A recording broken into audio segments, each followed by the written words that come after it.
पवित्र शास्त्र बाइबल आध्यात्मिक मार्गदर्शन की प्रस्ताव के खजाना के रूप में भरल बा। एकर उद्देश्य सगरी मानव की इतिहास में परमेश्वर का योजना और उनकरी उद्देश्य के प्रकट करेला।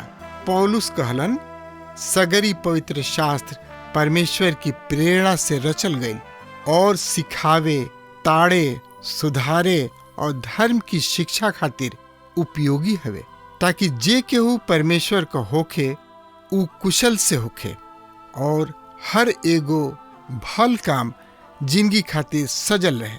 जिंदगी के राह कार्यक्रम का यह लक्ष्य है कि सगरी बातन में आप सबका दिशा निर्देश करी, मने रास्ता दिखावी, कृपा करके देखी सुनी, ताकि परमेश्वर आपकी जिंदगी का मार्गदर्शक बन सके। प्रिय मित्र, तो जाने सुने समझे के खातिर रउआ हमरा संगे अपन पवित्र शास्त्र बाइबल निकाल ली। अय्यूब के किताब 40 अध्याय 1 और 2 पद ए तरी से बता रहल बा। हम रउआ सामने पढ़तनी। तब यहोवा परमेश्वर अय्यूब से कहले, दोष लगावे वाला के सर्वशक्तिमान से झगड़ा करब। जब इस निंदा करलन उ उनकर जवाब देव। अय्यूब, का तू परमेश्वर के निशाना बनावे के स्थिति में बड़ा? सही में अय्यूब, तू निर्बुद्धि के ऐसन बात करतड़ा। अय्यूब परमेश्वर के सिखावे के प्रयास करत रहन, पर उ ऐसन नैखन कर पावत, काहे कि उनकर बात निर्बुद्धि के बात है। परमेश्वर यहोवा अब अय्यूब से जवाब मांग रहल बने। मित्र, तो एकरा बारे में जानकारी खातिर वो हमरा संगे अपन पवित्र शास्त्र बाइबल में देखी और ओमे निकाल ली। हाँ, तो ओमे देखी अय्यूब की किताब 40 अध्याय 3 से 5 पद एह तरी से बतावता। सुनी, हम पढ़ रहल बनी रोवा खातिर। तब अय्यूब यहोवा परमेश्वर के जवाब दिले, देखो हम तो तुच्छ बानी, हम तोहरा के का जवाब दही? हम आपन हाथ अपना मुंह पर रखतानी। ए हाली हम बोल चुकल बानी, अब जवाब ना देब। हम एको हाली भी अब आगे कुछ न कहब। प्रिय श्रोता मित्र भाई बहन, अय्यूब कहताने, अब हम चुप रहब। हम देख ले बानी कि हम गलत बानी। का उहे अय्यूब हमें जौन की कहत रहन चाहे कुछ भी हो जाए हम खड़ा बनल रहब? का ई उहे आदमी हमें जौन की घोषणा करत रहन कि हम धर्मी हैं और परमेश्वर से ही कुछ गलती भइल बा? अब वो आदमी कह रहल बानी कि हमरा से भूल भइल बा। केहू ऐसन कहले बा? यदि हम अपना के ऐसन दुखी या देखी जौना तरी परमेश्वर देखेलन, तो हम अपना आप से खड़ा ना रह पाई। जब हमनी के उनका उपस्थिति में जाई न जा, तब हमनी के जान ले न जा कि हमनी के गलत बानी जा। परमेश्वर यहोवा अय्यूब के सामने आवे के 3 प्रभाव भइल। उनकर परमेश्वर से सही संबंध स्थापित भइल, उनका खुद से एवं उनका मित्र सब से सही संबंध स्थापित भइल। ई उहे आदमी है जौन की मूड में बोल रहल बने। उनकर बात में ज्ञान के कमी रहे। अब वो आपन मुंह बंद रखे चाहताने। उ एकदम से शांत हो गइल बने। उ आपन मुंह बंद कर लेले बने।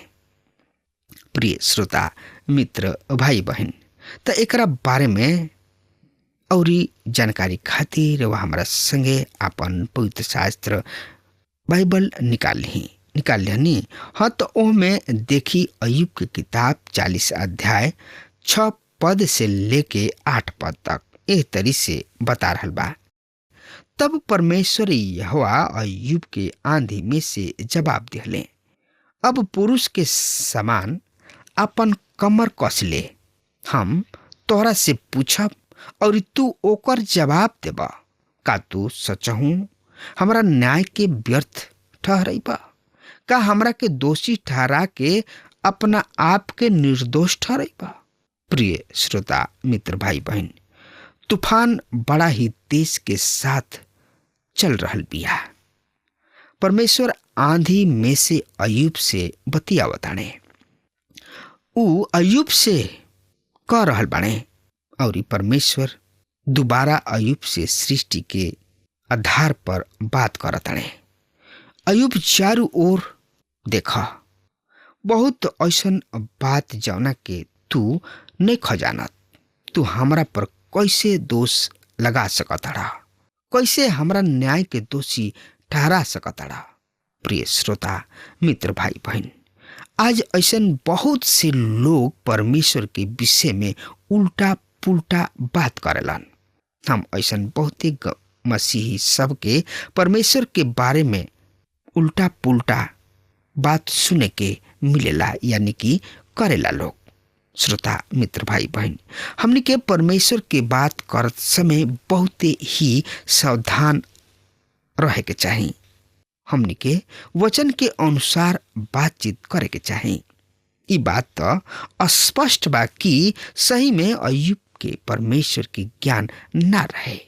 वो बिना बुद्धि के ऐसन बातचीत करत रहन, पर जब परमेश्वर यहोवा उनका से बात करेलन तो ऊ उनका से और सवाल करे लागेलन। प्रिय श्रोता मित्र भाई बहन, तो आई अब देखल जाओ अय्यूब की किताब 41 अध्याय के, और ये अध्याय के 1 और 2 पद में इस तरी से लिखल बा। सुनी, हम रउआ खातिर पढ़तानी। का तू लिब्यातान के बंशी के काटे से खींच के निकाल सकता, अथवा डोर से उनका जीव के बांध सकता? का तू ओकरा नाक में नकील लगा सकता, या उनका जबड़ा के काटे से बेध सकता? प्रिय श्रोता मित्र भाई बहन, अय्यूब तू इस समुद्र के बड़ राक्षस के विषय में का जानता? आज लोग व्हेल मछली के अध्ययन कर रहल बाणे। ऊ ऐसन बहुते बात के पता लगावे चाह रहल बाणे लोग। हम अय्यूब के दिन से ज्यादा तरक्की के कलिहनी, पर आज भी ये बड़ मछली सब के विषय अतना ज्यादा ज्ञान हमरा किने नहीं खे। हम रुआ से पूछे चाहतानी कि का रुआ डायनासोर के बारे में रुआ कुछ जानतानी? हाँ, हम जानतानी। एगो गाठ के ई कहत सुननी, ई डायनासोर 2 करोड़ 6 लाख के ह, और एगो आदमी उनका किने आके कहे लागल कि ठीक बा, हम 2 करोड़ साल के बात के मानतानी, पर ई 6 साल तू कहवा से लगा दिहला एहमे? गार्ड जवाब दिले कि जब हम यहाँ काम करे आनी तो ई डायनासोर 2 करोड़ साल के रहे। अब हमरा यहाँ काम करत 6 साल हो गइल बा। अब ई डायनासोर अब 2 करोड़ 6 साल के हो गइल। प्रिय मित्र, रउआ कौना क्षेत्र के विद्वान से इस सवाल करी ना तो ऊ इहे कही है कि हमरा एकरा बारे में ज्यादा ज्ञान नहीं है। ऊ बड़ा ही सफाई से कही है कि ऊ तो एकरा बारे में सीख रहल बने। हम रउआ के बतावे चाहतानी कि कोनो भी मनुष्य परमेश्वर के न्याय करे में सक्षम नहीं खन। इहे बात परमेश्वर के सृष्टि के शुरू से ही बतावत है। आई अब देखल जाओ अय्यूब की किताब 42 अध्याय के, और ये अध्याय के मुख्य विषय है अय्यूब की पश्चाताप। अब अय्यूब पर पड़े वाली प्रभाव पर ध्यान दी। मित्रता एकरा बारे में जानकारी खातिर रुआ हमरा संगे आपन पवित्र शास्त्र बाइबल से देखी और ओमे निकाल ली अयुब के किताब 42 अध्याय 1 और 2 पद ए तरी से बखान कर रहल बिया। ध्यान से सुनी, हम रउआ खातिर पढ़ रहल बानी।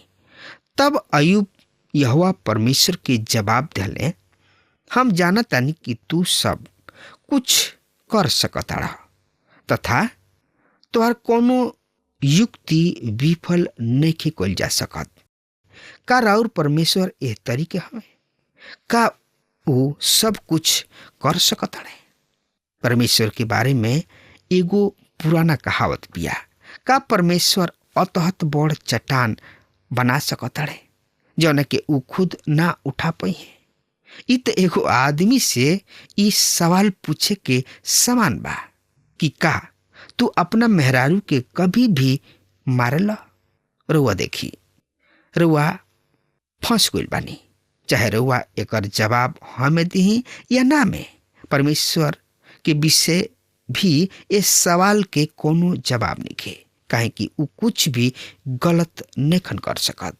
ऊ हमेशा अपना चरित्र के अनुरूप काम करलन। अतः परमेश्वर के चरित्र के विरुद्ध कोनो भी काम करे खातिर परमेश्वर से मत कह। प्रिय श्रोता मित्र भाई बहन, का रउआ जानतानी काहे ना प्रिय मित्र, काहे कि रउआ ऐसन करे के जोग नहीं घी। परमेश्वर राउर नौकर ना हमें। प्रिय मित्र, परमेश्वर के रउआ सहारा के जरूरत नहीं खे। तू के हवा जो उनकी ज्ञान रहित होके युक्ति पर पर्दा डालेला। अयुब के किताब 42 अध्याय के 3 पद में ये बात लिखल गइल बा। अयुब मान लेताने कि हम बिना जाने बूझे ही बोलत रहल बानी। हम हूँ कॉलेज के दिन में यही तरी करत रही। हम राती खानी पढ़ाई पूरा क के कोनो कमरा में बैठ के कहत रही, हम ऐसन विषय पर बात करब जेकरा बारे में हमरा कुछ मालूम नहीं खे। हम कुछ वक्त रहत रही। अयुब भी यही तरी करत रहल बाणे। उ बिना बुझे समझे बिना बुद्धि के बोलत जा रहल बाणे। मित्र श्रोता भाई बहन, तो एकरा बारे में जानकारी खातिर वह हमरा संगे आपन पवित्र शास्त्र बाइबल से देखी और उनमें निकाल ली अयुब के किताब 42 अध्याय 4 से 6 पद में यह तरी से लिखल बा। सुनी, तू कहला अब सुना, हम बोलब, हम तोहरा से पूछब और तू हमरा के जवाब द। हम तोहरा विषय में कान से सुन ले रही, पर अब हमार आँख तोहरा के देखले, ऐसे अब हम पूछतानी तथा धूर और राख में पछताप करतानी। प्रिय श्रोता मित्र भाई बहन, अब वो परमेश्वर के बारे में नया बात बतावताने। अयुब कैसे भी परमेश्वर से कोनो सवाल नहीं कर सकत। वो केवल भरोसा कर सकताने। अब वो एगो नया संबंध में बाणे। पहले अयुब खुद के देखले, उनका के खुद अपना विषय में नया सोच प्राप्त भइल। वो अपना आप के भ्रष्ट कहतणे। वो राखी में सूत के पछताप करतणे। यहाँ पछताप करे खातिर कुछ कदम बा, कुछ पग बा। ये पछताप विश्वास से है। अपना आप के मान ली। दूसर का है अपना आप से घृणा करे के बा। शायद रउआ चिड़ै सबके जंगल में सड़ल मांस खात देखले हो खब। जब रउआ अपना आप पर भरोसा रखल छोड़ के सड़ल गड़ल मांस के खाइल छोड़ के परमेश्वर की ओर मुड़ी ना, तो इहे सच्चा पछताप है। ई कतना अद्भुत बात बा। अयुब परमेश्वर के प्रभुत्व के स्वीकार करताणे और वो अपना आप के मान लेताणे। परमेश्वर अयुब के जिंदगी में आपन उद्देश्य पूरा करताणे। अब अयुब स्पष्ट रूप से अपना कष्ट के उद्देश्य के समझ गइलन। अयुब अब समझ गइलन कि यह दुख के प्रति का उद्देश्य बा। परमेश्वर उनका के दुख ऐसे दिहले कि उ पछताप करस वो अपना आप के परमेश्वर के उपस्थिति में, परमेश्वर के हाजिरी में राखस। प्रिय मित्र, तो एकरा बारे में और ज्यादा से ज्यादा जानकारी खातिर रुआ हमरा संगे पढ़त, सुनत, सोचत, विचारत चली। तो रुआ सोचे, विचारे, समझे खातिर रुआ अपन पवित्र शास्त्र बाइबल निकाल ली। हाँ, तो उनमें देखी पहला यूहन्ना 1 अध्याय के 6 पद ए तरी बता रहल बा, यदि हम कहीं कि उनका साथ हमार सहभागिता बा, फिर भी अंधकार में चली तो हम झूठ बोलतानी और इस सत्य पर आचरण नहीं करत। पर यदि हम ज्योति में चली जैसे कि वो खुद ज्योति में बाणे, तो हमार सहभागिता एक दूसरा से बा और उनकर बेटा प्रभु यीशु मसीह के खून हमरा के सब पाप से शुद्ध करेला। अंत में हम पाइना कि अय्यूब के उनका मित्र सब के साथ फिर से नया संबंध स्थापित हो जाता उज देश। तो एकरा बारे में और जहाँ यहोवा परमेश्वर अय्यूब से ई वचन बोल चुकले, तब ऐसन भइल कि यहोवा परमेश्वर तेमानी एलीपज से कहलन, हमरा क्रोध हमरा पर तथा तोहरा दोनों मित्र पर भड़कल बा, काहे कि हमरा विषय में जैसन उचित बात हमार दास अय्यूब कहले ओ तरी तू ना कहला। इससे अब तू अपना खातिर 7 बैल और 7 मेढ़ा लेके हमरा दास अय्यूब किने जा तथा अपना खातिर होम बलि चढ़ावा। तब हमार दास अय्यूब तोहरा खातिर प्रार्थना करी है, काहे कि हम उनका प्रार्थना के स्वीकार करब, जौना से हम तोहरा साथ तोहरा मूर्खता के अनुसार व्यवहार ना करी। हमार विषय जैसे उचित बात हमार बात अय्यूब कहले ओ तरीके बात तू ना कहला। अतः तेमानी एलीपज सूधी बिलिदत और नमाती सो पर जाके उहे कहले जौन की परमेश्वर ओहनी लोग से कहले रहन, और परमेश्वर यहोवा अय्यूब के प्रार्थना के स्वीकार कइले। अपना मित्र के साथ लड़े या बकवास कैला के बाद अब वो उनका खातिर प्रार्थना कर रहल बने, वो उनका खातिर बलिदान चढ़ाई हैं। हमनी के आज धर्म पर चर्चा क के लड़े भिड़े की जरूरत नहीं है। हमनी के का करे के चाही। संत पौलुस कहताने, हे भाई लोग, यदि कोनो मनुष्य कोनो अपराध में पकड़ल भी जाए तो तू आत्मिक हवा, नम्रता के साथ ये तरीके लोगन के संभाला। प्रिय श्रोता मित्र भाई बहन, ई बात 6 अध्याय के 1 पद में लिखल बा। अब अय्यूब के खुद से एवं परमेश्वर से एगो नया रिश्ता बा और परमेश्वर अय्यूब के खातिर कुछ करताने। मित्र, तो एकरा बारे में और ज्यादा से ज्यादा जानकारी खातिर रुआ हमरा संगे अपन पवित्र शास्त्र बाइबल निकाल ली। अय्यूब की किताब 42 अध्याय 10 पद इस तरी से बता रहल बा। जब अय्यूब अपना मित्र सब के खातिर प्रार्थना कइले, तब परमेश्वर यहोवा उनकर दुख दूर कइलन और जितना अय्यूब के पास पहले रहे ओकरा से ज्यादा दुगुना हो गइल। यहोवा परमेश्वर उनका के लौटा दिले। अय्यूब के दोगुना देवे खातिर परमेश्वर मनुष्य के तरीके के इस्तेमाल कइलन। यही अध्याय के 11 पद ए तरी से बतावता है एकरा बारे में।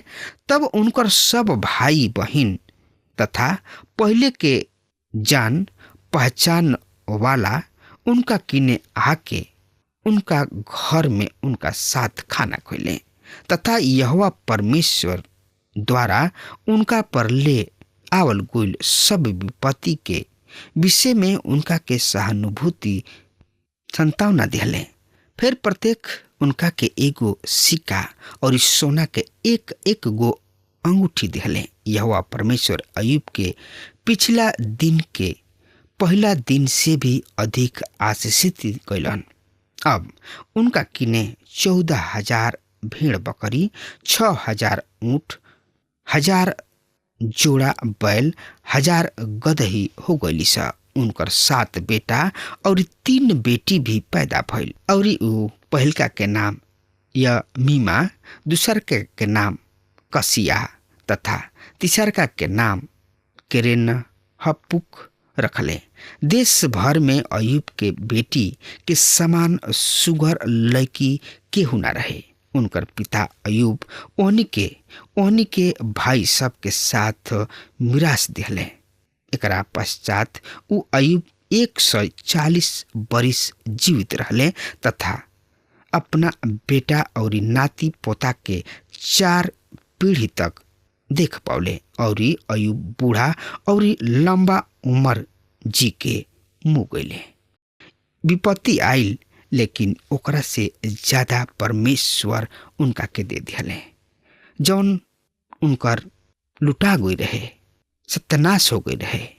परमेश्वर पिता में अयूब बनल रहले और अपना आप के पछताप कैलन और ओकरा से ज्यादा धन दौलत संपत्ति उनका किने आ गई और बहुत लंबा उम्र तक जियले और प्रभु में वो सुत गईले। यह अयूब की किताब है, जौन की परेशानी में होकर भी अयूब परमेश्वर के साथ ना छोड़ले, परमेश्वर के साथे बनल रहले। यही तरी रुआ अगर परेशानी मुसीबत में बानी तो प्रभु के साथ बनल रही, ओकरा से ज्यादा परमेश्वर रुआ के आशीषित कर दिए। श्रोता मित्र, अब हमारा समय खत्म हो रहा बा, तब तक खातिर रुआ हमरा के आज्ञा दी। परमेश्वर रुआ के बहुते बहुते आशीष देस। आमीन। हमके विश्वास बा कि ई कार्यक्रम आप सब खातिर फायदेमंद सिद्ध भइल हुई। हम चाहतनी कि आप सब आपन आपन आशीष हमरों से बांटी। अगर आप सबके लगे बाइबल से चाहे आपकी निजी जिंदगी से क्यों सवाल होके चाहे क्यों समस्या खातिर प्रार्थना करावे चाहतनी तो हमारी फोन नंबर पर जरूर संपर्क करें। परमेश्वर आप सबके बहुत आशीष प्रदान करें और आज का दिन आप खातिर सुखद बनावे।